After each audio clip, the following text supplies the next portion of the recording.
Hai, selamat siang. Saya Arthur Jefferson Maya.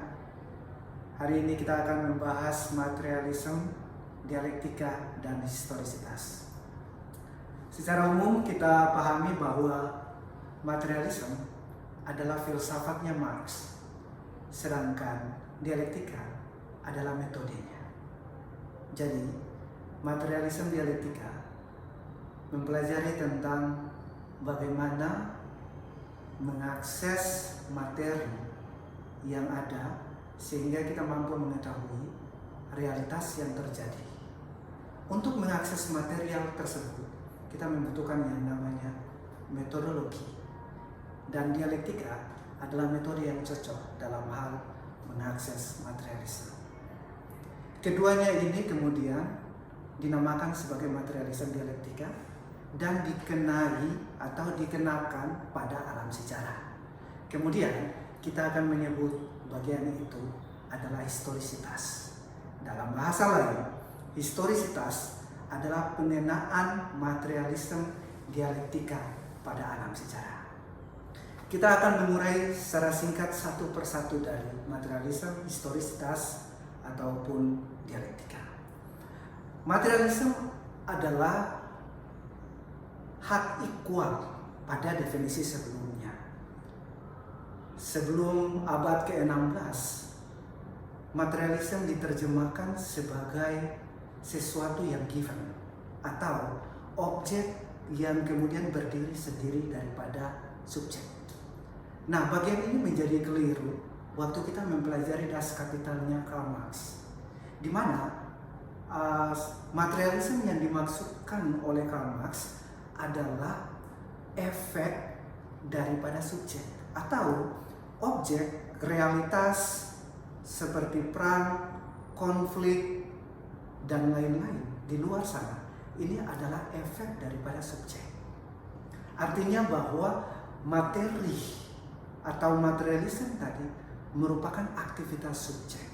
Contohnya begini, tidak ada kebakaran hutan yang terjadi begitu saja. Tidak ada kenaikan harga BBM yang terjadi begitu saja. Tidak ada kenaikan harga sembako yang terjadi begitu saja. Kenaikan harga BBM, kebakaran hutan, ataupun contoh-contoh lain seperti perang, konflik, dan sebagainya merupakan efek atau aktivitas dari subjek. Dengan demikian, kita bisa simpulkan materialismenya Marx berarti subjek sama dengan praksis. Artinya bahwa sesuatu yang terjadi atau realitas yang terjadi di luar subjek merupakan aktivitas subjek. Dengan demikian maka bagian ini bisa kita terjemahkan ke dalam sesuatu yang lebih beroposisi tentu saja dengan apa yang diterjemahkan oleh mereka pada abad sebelum 16. Kemudian kita akan melihat dialektika. Dialektika adalah metode yang sangat tepat dalam hal memahami material tadi. Nah, kalau kita runut ke belakang, maka berbicara tentang dialektika ini bukan saja Karl Marx. Sebelumnya sudah ada seperti Socrates, Plato. Ini pernah berbicara tentang dialog atau dialektika itu. Nah, tetapi Karl Marx kemudian membangun dialektikanya itu beranjak daripada relasional internalnya Hegelian.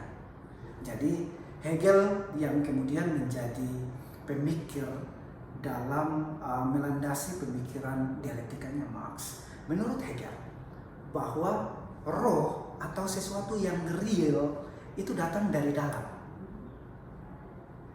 Dalam artian lain, objek yang terjadi di luar sana adalah efek daripada yang real. Jadi, subjeklah yang kemudian membentuk objek.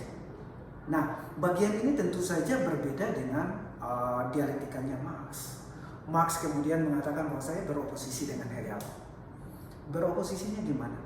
Jika di materialisme tadi sangat subjektif Marxnya, justru di dialektika Marx sangat strukturalis, di mana yang objek itu mengontrol perilaku subjek.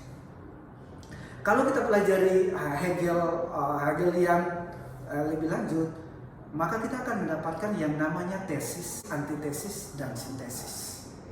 Nah, inilah yang merupakan resiprokal daripada Hegel. Marx justru melihatnya bahwa materi yang sudah terbentuk tadi atau objek yang sudah terbentuk tadi kemudian mengontrol perilakunya subjek.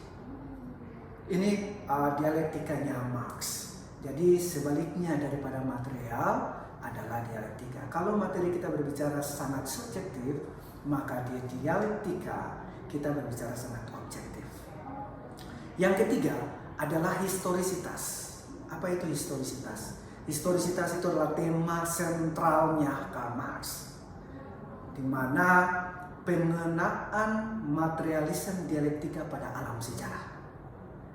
Jadi materialisme dialektika tadi atau sesuatu yang kemudian berdialektika kemudian dia dikenai pada alam sejarah. Misalnya begini, yang terjadi saat ini adalah eksploitasi, maka sejarah umat manusia sampai saat ini dalam analisis kelas itu adalah eksploitasi. Nah, bagaimana bagian ini menjadi penting? Karena dialektika kemudian yang mampu mengurai alam sejarah ini. Dialektika yang kemudian mampu menggantikan material ini. Karena yang sementara terjadi, jika kita mengambil contoh eksploitasi, yang sementara terjadi adalah eksploitasi, maka kita harus berdialektika di sana. Artinya, alam sejarah yang sangat eksploitasi ini tidak bisa continuing. Dia harus terjadi yang namanya retakan atau patahan dengan cara dialektik, supaya tidak terjadi persetujuan terhadap sejarah ini. Jadi, sejarah kemudian dibuat sebagai serangkaian persetujuan, dan sejarah seperti sejarah eksploitasi yang kemudian disetujui sampai hari ini itu terus berdialektika kepada kita, dan kita tetap menyetujui secara aktif bagian itu sehingga tidak terjadinya yang namanya patahan. Oleh karena itu, pada alam historis inilah kita dapat melihat apa yang terjadi dan apa yang hendak kita lakukan ke depan. Nah, kalau berkaca pada materialismenya Marx, maka sejarah adalah bentukan subjek, tentu saja, karena materinya Marx adalah subjektif. Efek daripada subjek akhirnya menghasilkan yang namanya sejarah umat manusia. Tetapi tidak sampai di situ saja, karena Althusser kemudian menjelaskan tentang infrastruktur ekonomi dan suprastruktur ideologi. Nah, ini juga tidak bisa kita tinggalkan pembahasan tentang infrastruktur sama suprastruktur, karena harus terjadi yang namanya resiprokal atau infrastruktur ekonomi kemudian memproduksi ideologi atau basis struktur produksi yang sangat ekonomis tadi, itu yang kemudian menentukan perilaku subjek ke depan. Oleh karena itu penting sekali bagaimana kita mengenakan materialisme dialektika pada alam sejarah. Demikian pembahasan logikanya Marx dalam materialisme dialektika dan historisitas. Sampai ketemu lagi di pembahasan selanjutnya.